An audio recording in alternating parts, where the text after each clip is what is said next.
어제 국힘 상임고문단 원로들이죠. 그러니까 굉장히 원로들인데 윤 대통령을 즉각 석방해야 한다. 이재명 대표와 민주당 횡포에 더 강력하게 투쟁을 해야 한다. 이렇게 좀 주문을 했습니다. 당이 좀 적극적으로 좀 대처해야 된다. 이런 주문을 했는데 이 부분에 대해서 좀 공감을 하시는지. 예.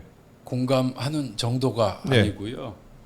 제가 뭐 저희 당에 대해서 소속 구성원으로서 평가하는 게 사실 좀 속된 말로 거시기 하긴 합니다만 제가 지역구 제 영등포 을 지역구에서 가장 많이 듣는 이야기가 예. 왜 우리 국민의힘은 맨날 민주당한테 당하기만 하느냐. 네. 좀 대차게 싸워봐라. 그리고 또 한 가지가 국민의힘은 왜 이렇게 의리가 없냐. 그런 얘기들을 굉장히 많이 하십니다. 정말 뼈아픈 그런 가르침이자 훈계 그런 지적이라고 생각되고요.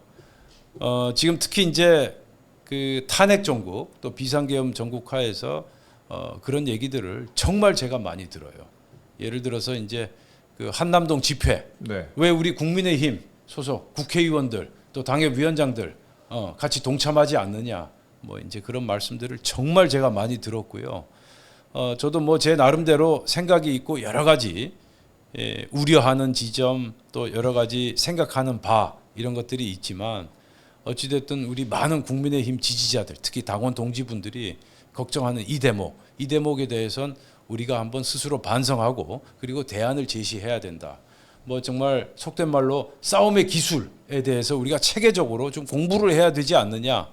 이 정치라는 게 사실 뭐 싸움이 능사는 아니죠. 그렇죠. 겸손하고 겸허하게 국민과 소통해가면서 해야 되지만 그러나 또 어떨 때 즉 싸워야 될 때는 또 싸워야 됩니다. 그건 또 현실이고 불가피한 측면이 있고요. 그래서 우리가 반성해야 될 지점이 적지 않다. 뭐 솔직히 인정합니다. 네. 예. 좀 적극적으로 했으면 좋겠다. 그렇게 말씀하신 분들이 많은 것 같습니다. 그 지금 시청자분들도 그렇게 많이 생각하시는 것 같은데 제 이재명 대표 재판 얘기도 짧게 좀 마지막으로 좀 해볼게요. 이게 공직선거법 위반 2심 결과가 3월 중에는 나올 것이다 이런 관측이 나옵니다. 어제 이제 재판에서 좀 신속하게 나름대로 신속하게 진행을 하겠다 이렇게 해서 정치권이 좀 술렁였습니다. 법원이 최근 여론을 좀 의식한 것 같긴 한데 일단 결심 공판이 다음 달 26일입니다. 그리고 또 이재명 대표 측이 추가로 신청한 13명의 증인을 최소한으로 채택하겠다 이렇게 해서 3월 중에 항소심 선고가 이루어질 것 같다 이렇게 보는데 이거 앞으로 정치권에 어떤 파장을 좀 줄 것 같습니까? 정말 어제 그 이재명 대표 기자회견 때 그 이재명 대표 표정 얼굴 네. 보셨습니까? 아니 저는 안 봤습니다. 예. 뭐 엄청나게 굳어 있었죠. 굳어 있어요. 예. 평소에 그 뭐 굉장히 이제 그 밝은 표정 그런 표정은 결코 아니었고. 그리고 이제 이재명 대표가 어제 쭉 그 언급했던 기자회견 문안을 보면 이 문안만 가지고 보면 거의 우리 보수 정당 당 대표가 발표했던 내용, 네. 뭐 성장 동력, 한미 동맹 대폭 강화, 뭐 이런 내용들. 이재명 대표가 이제 한미 동맹 대폭 강화 꺼내기 시작했죠. 네. 자 그런데 그런 이재명 대표에게 정말 드디어 올 것이 왔다. 이제부터는 이재명 대표가 심판받을 시간이다. 예. 2월 19일까지 증인신문 끝내고 2월 26일 날 결심 공판을 하겠다는 거 아닙니까? 지금 서울 고등법원에서 공식 입장 발표했죠. 맞습니까? 예, 맞습니다. 공식 입장이었고요. 통상 그 결심 공판 뒤 한 달 내로 선고가 이루어지지 않습니까? 예. 그런 점을 감안하면 오는 3월 중에는 선고가 반드시 나올 것이다. 그렇게 전망되고 있고요.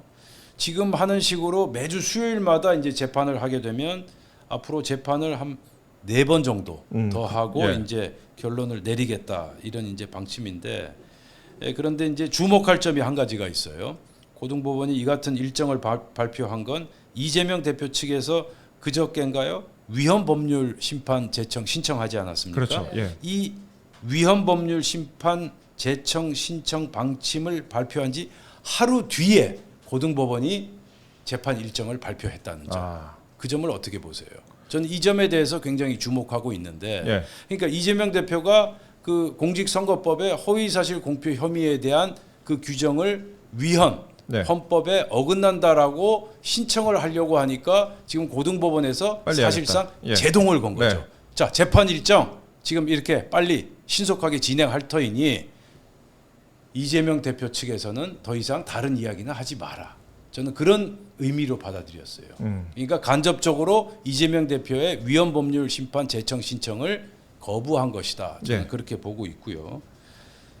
사실 고등법원의 이 같은 재판 일정이 따지고 보면 1심 판결 3개월 뒤에 판결이 나와야 한다는 공직선거법 규정을 사실상 어긴 건데 네. 뭐 어찌 됐든 좀 뒤 늦었지만 이재명 대표로서는 상당히 지금 곤혹스러울 것이다. 저는 그렇게 관측하고 있습니다. 저희 마지막으로 그러면은 그 공수처 관련된 질문 하나 여쭤볼게요. 어저께 예. 이제 공수처가 검찰에 기소 의견으로 사건을 송부를 했습니다. 이게 계엄 51일 만이고 구속 나흘 만인데 이게 사건 수사하는 내내 위법 수사 논란으로 시작했고 제대로 된 수사는 없고 참 시끄럽긴 했습니다. 이거 정말 뭐 마지막에는 뭐 영장 친 날에 한우 먹는 모습까지도 또 영상이 나와가지고 망신을 당하기도 했는데 그 영장 치는 날에 한우 먹는다, 뭐 와인 먹는다 이거는 사실 시험 보는 학생이 전날에 뭐 술 먹는다나 비슷할 것 같은데 특히 이건 뭐 영장을 집행한 경찰의 입장에서 봤어도 아이 고생은 자기들이 했는데 영장 친 날에 한우를 먹네 이렇게 생각했을 것 같고 그 다음에 또 위법 수사 논란도 있었고 이게 또 만약에 검찰로 이첩이 되게 되면은 내란죄 수사권이 없는 공수처와 마찬가지로 검찰도 또 수사권이 없어요. 그러면 공수처가 이첩한 사건을 또 검찰이 수사할 수 있는지 이것도 의문이 될 것 같은데 이 전반적으로 지금의 수사에 대해서 좀 평가를 하신다면은 어떻게 평가를 하시겠습니까? 우선 그 와인의 한우 예, 구속영장 치는 날에 와인의 한우를 먹었다. 뭐 식사할 수 있습니다. 네. 그리고 단체 회식할 수도 있고요. 네. 그런데 지금 그런 상황이 아니지 않습니까? 네. 한마디로 공감 능력 제로다. 예. 공감 능력 제로. 사실상 고생한 건 경찰이 다 고생하지 않았습니까? 네. 사실 그 체포영장 그것도 제가 볼 때는 불법이에요. 왜냐? 체포영장을 청구한 주체는 공수처 아닙니까? 그렇죠. 근데 예. 실제 체포는 누가 했습니까? 경찰. 경찰이 다 예. 했죠. 뭐 1,000명인가요? 3,000명인가 동원해가지고 실제 경찰이 하지 않았습니까? 예. 그리고 와인 파티, 한우 파티는 공수처 처장이 하고 공감 능력 제로죠. 그리고 네. 국민들이 지금 어떤 심경 상태인지 공수처장은 최소한 기본적으로 최소한 느끼고는 있어야죠. 예. 예. 그렇다면 와인과 한우 파티 회식은 부적절했다. 그 말씀 우선 드리고 싶고요.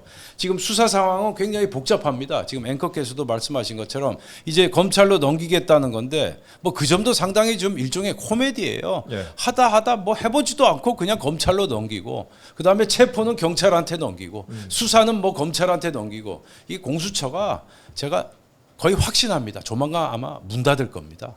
그 민주당에서 없애자고 하고 있으니 뭐 민주당은 어떤 물론이고, 식으로든 없애지겠네. 저뭐 온 국민이 아마 네. 저거는 거의 100% 동의할 겁니다. 네. 그래서 이제 수사가 어떻게 되느냐 이제 이 부분인데 지금 검찰로 넘기면 지금 말씀하신 대로 검찰 역시 공식 수사 권한은 없어요. 네. 그럼 뭐 직권 남용과 관련된 사건으로 엮어서 뭐 내란 혐의를 수사한다. 복잡하지 않습니까? 예. 이건 사실 말이 안 되는 거예요. 직권남용과 내란 혐의는 완전히 딴 범죄입니다. 그렇죠. 직권남용은 직권남용이고 내란은 내란인 거죠. 그리고 차원이 다른 범죄고. 꼬리가 몸통을 흔드는 그럼요. 꼴이잖아요. 그래서 직권남용을 고리로 내란 수사를 한다. 이거는 뭐 정말 문법으로 얘기하면 뭐 기본 문법에도 이거는 부합하지 않는다 그렇게 볼 수밖에 없고 그 다음에 이제 뭐 검찰이 수사 권한이 없다. 그래서 윤석열 대통령이 난 이 수사권이 없는 검찰 수사에 응할 수 없다 이렇게 나오면 어쩌겠습니까? 할 말 없는 거죠. 그런데 이제 제가 취재한 바로는 아마 윤석열 대통령이 검찰 수사는 응할 가능성이 상당히 있다. 아하. 최소한 한 번은 예. 검찰 수사에 응할 것이다. 그런 얘기가 나오고 있고요. 예. 다만 이제 어떤 형식, 어떤 방식으로 조사받느냐 그게 문제인데 직접 검찰에 출석할 것인가 예. 아니면 검찰에서 서울구치소로 와서 방문 조사를 할 것인가 요 대목인데 아마 방문 조사가 좀 유력하지 않겠나 네. 그렇게 관측되고 있고요. 박근혜 대통령도 2017년에 검찰에서 구치소로 와서 예. 직접 방문 조사를 받았던 그렇죠. 그러한 사례가 예. 있고요. 그 정도 방문 조사는 뭐 그다지 무리하거나 잘못된 조사는 아니다. 저는 그렇게 보고 있고. 강제구인 시도 같이 너무 무리한 그런 그림만 안 보여줘도 국민들이 그렇게까지 할 필요가 없. 그리고 예. 실익이 없지 않습니까? 쓸데없이 그런 식으로 예. 실제 뭐 들것에 들어서 실어온들 말을 안 하겠다는데 묵비권 행사하겠다는데 무슨 수로? 이게 망신주기 아니냐 보여주기 네, 아니냐 정말 그래서 저 이제 그런 장면이 공수처가 나왔던 거죠. 정말 예. 공감 능력 떨어지고 기본적인 능력이 안 돼 있다. 네. 네, 그 말씀을 다시 한번 드리겠습니다.